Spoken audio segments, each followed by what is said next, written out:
From the station that made country music famous, 650 AM WSM, this is a Coffee, Country, and Cody podcast. Coffee, Country, and Cody. It's 9:44. Good morning. It's 16 minutes till 10 o'clock. Kelly Sutton at her final entertainment report. But first, breaking news. This just in, ladies and gentlemen, from Hermitage, Tennessee. That's right, the home of President Andrew Jackson. They named a town after his house. Eric Markham from the latest Whataburger location files this report. I have officially made it. This is my fourth attempt to get a Whataburger. Okay. And you live how far? Maybe 5 minutes. Okay. Yeah, just north. In Old Hickory. That's our area. Yeah. The first attempts, there was about a 2-hour wait, and then it's slowly been trickling. When I first showed up the first day, it was 2 hours. And then eventually I was like, maybe a week, 2 weeks. No, it's been a month since it's been open. And I went yesterday, and the wait was about 30 minutes, so not bad.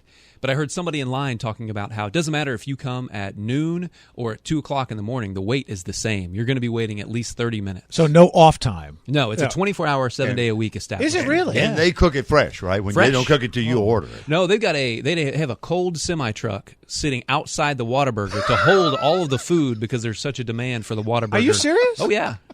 Well, you could get Whataburgers on the way in then for us. I could if I left at 5:30 and sat in line. Hey, I think that this is going to be my new entertainment report. We'll have Eric go out like on Friday, and then he can just call in and do a phoner and give us updates on how far he's made it. Yeah, that'd be great, right? Yeah, but it was delicious. And it was worth it. You got what? And Carly, got what? I got the number one, which is the standard Whataburger with fries. Cheese? And, yes, okay. With cheese. And then the bacon Whataburger. So I think that was the number 5. And then the Dr. Pepper shake, which is a limited time run. Oh. So like vanilla ice cream and Dr. Pepper instead of milk?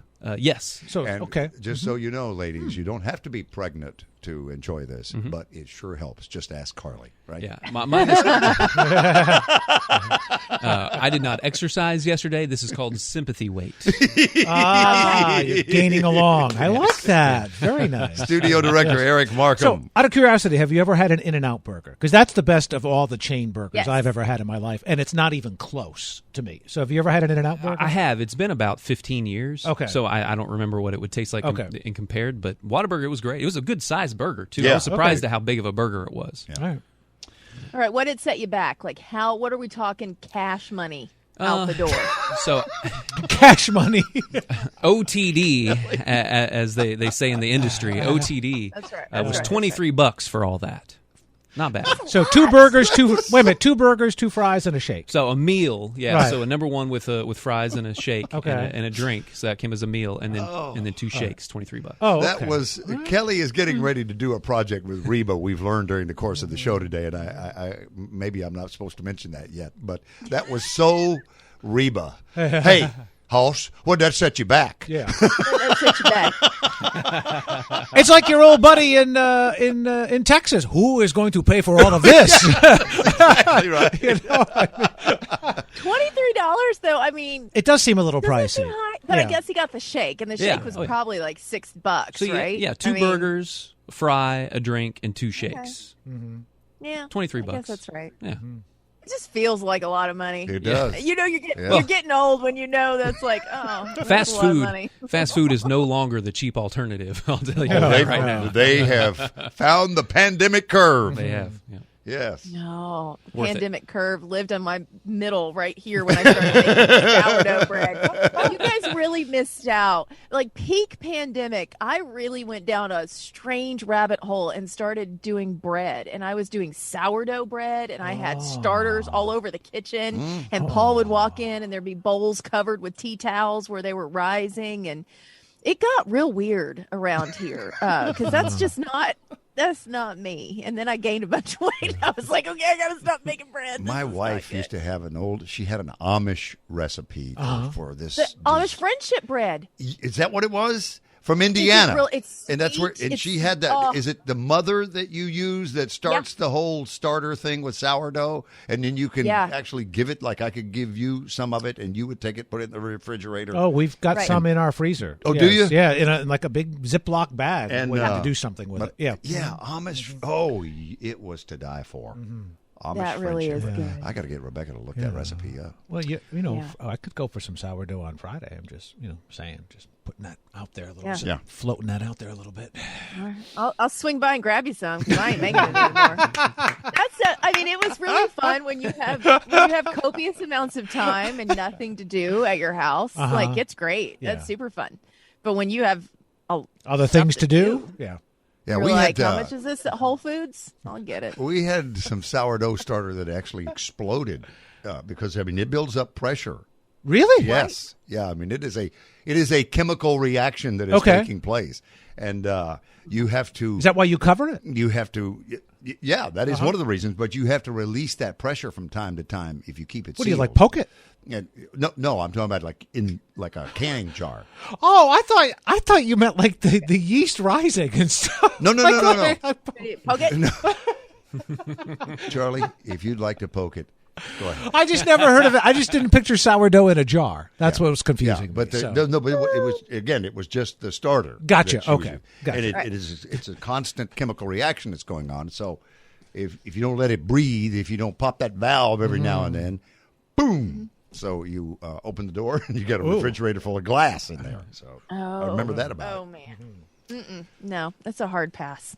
Well, let's talk about new music since we've talked about all the food and now everybody's hungry. Let's give you something that you could listen to. This is music for your ears. This is, I don't know what I'm trying to say, but I can't segue it. So here we go. It's new stuff, but old stuff at the same time.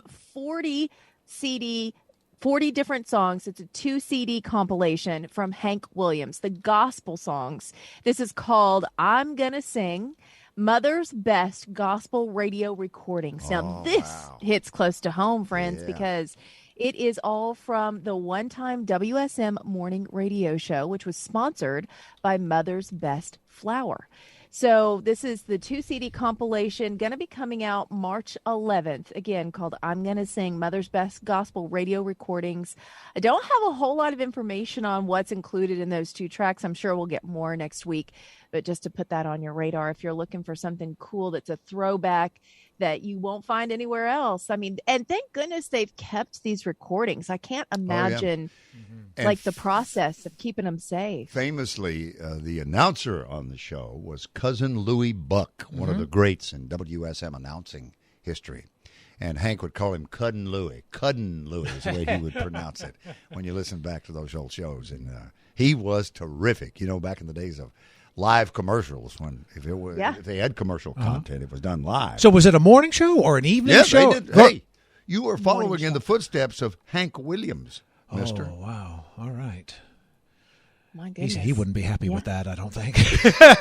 I remember one of them, this wasn't the gospel stuff, but he was referencing Country Music Hall of Famer, his buddy, Carl Smith. And so I'm going to do a song now. I'm going to say it like Carl Smith would say it. I can't help it if I'm still in love with you. And it was like the first time they'd ever played it.